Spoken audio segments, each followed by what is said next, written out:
La revue de presse.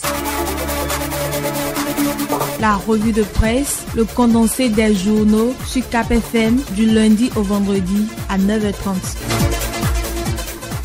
Mesdames, Messieurs, amis des journaux, bonjour. La réforme constitutionnelle au Bénin en souffrance. Un G11 dresse le mur contre la révision au Parlement. C'est une révélation du journal Le Potentiel qui trouve que ça bute fort sur l'idée d'instauration d'un Sénat avec les prérogatives énoncées et les mécanismes de choix des sénateurs. Nous sommes au moins 11 en bloc compact qui allons voter contre cette révision constitutionnelle, lâche un député très influent de la mouvance présidentielle entendu par Le Potentiel. Dynamise Info consacre une analyse à la création du Sénat avec le souhait d'interdiction de la politique aux anciens présidents de la République et souligne que c'est une raison pour le chef de l'État de faire ranger l'initiative. Le député Benoît Degla, ancien ministre de l'Intérieur, lui, est acquis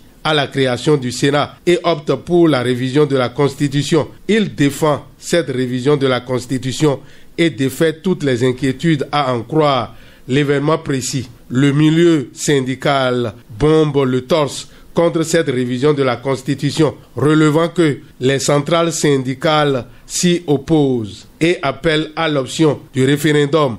L'information fait la manchette de Dynamise Info. 3 centrales syndicales disent non au Sénat, martèle l'autre quotidien, Le Télégramme. Leur lettre ouverte aux députés trône dans les colonnes de Visa Info de Ambroise Zinsou et de l'événement précis. La CSA Bénin de Anselme Amoussou, la CGTB de Moundachirou Bachabi et l'UNSTB de Apollinaire Afewe ont adressé leur position aux députés. Une telle proposition de loi doit faire objet d'un référendum, exige ces centrales syndicales. Les 3 syndicats jugent inopportune la question de création du Sénat, rapporte le Chasseur Info de Emmanuel Beto. Le quotidien du service public La Nation, pour sa part, va au niveau des demandes des casiers judiciaires et des quitus fiscaux. Le constat fait par le journal du service public, c'est qu'il y a des cas de fraude. L'alerte des directions des impôts et du centre de casier judiciaire est mise en relief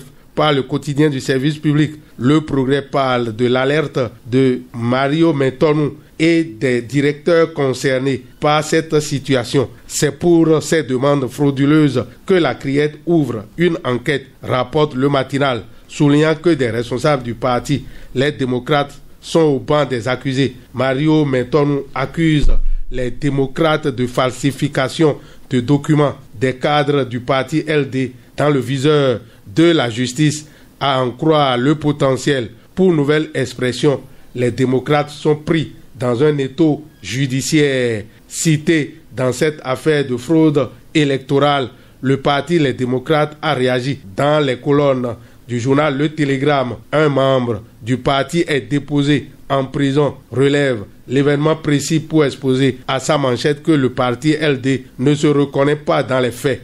Une affaire de fraude ébranle les démocrates et Guy Mitokpe clament qu'il n'y a aucune raison de falsifier des documents, rapporte Bénin Intelligent, appuyé par le projecteur de Amel Ferraez. C'est plutôt pour une tentative de trouble à l'ordre public que 11 membres du parti Les Démocrates sont déposés en prison. C'est une révélation du journal Le Soleil Bénin Info, annonçant d'autres cadres de cette principale formation de l'opposition sur la sellette judiciaire. Les enquêtes se poursuivent pour identifier le reste du réseau, souligne Le Soleil Bénin Info. Gaskiani Info, pour sa part, vu tout ce qui se passe autour du parti Les Démocrates, se préoccupe de sa participation aux élections communales et municipales. Une équation à multiples inconnus, découvre Gaskiani Info. Pas de problème au niveau de la 9e biennale de l'APNAC. Alban Babin, président ghanéen, est élu nouveau président du réseau et le leadership de Vlavonou est reconnu, affiche l'autre quotidien. Confirmation est faite par Le Télégramme et Le Pays émergent. Le leadership de Vlavonou, unanimement reconnu, note la tribune de la capitale. C'est à cette occasion que le projecteur découvre l'appel du président Louis Gbéounou Vlavonou lancé à une mobilisation générale contre la corruption. Le prochain président de la République devra renforcer sans doute cette lutte contre la corruption. Et des citoyens se mobilisent déjà derrière un des candidats, Romia Wadaï. Les enseignants du Bénin rallient Wadaï, plaque en manchette le matinal.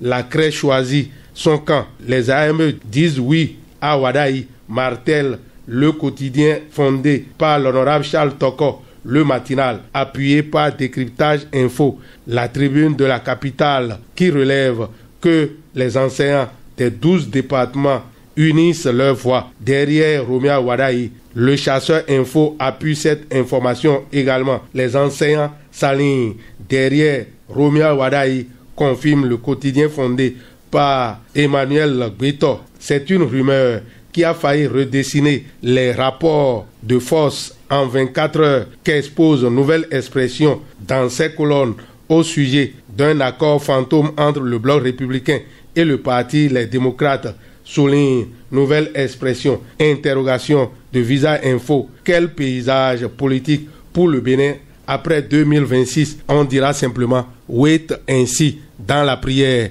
Et c'est la prière que fait déjà le chargé Ubald Adétonnant, chargé paroissial de Cité Jéhovah de Togba, qui, avec ses fidèles qui soutiennent Papa Bada et le CST dans de fortes prières sans fin. C'était les vendredis et dimanches derniers. Cette noble mission d'unification du président Talon doit réussir pour la gloire de l'Église du christianisme céleste dans le monde. Fin de cette revue à la prise de son. Samson Adiagba, réalisation et présentation. Lucien Dossou, agréable journée à toutes et à tous. C'était la revue de presse.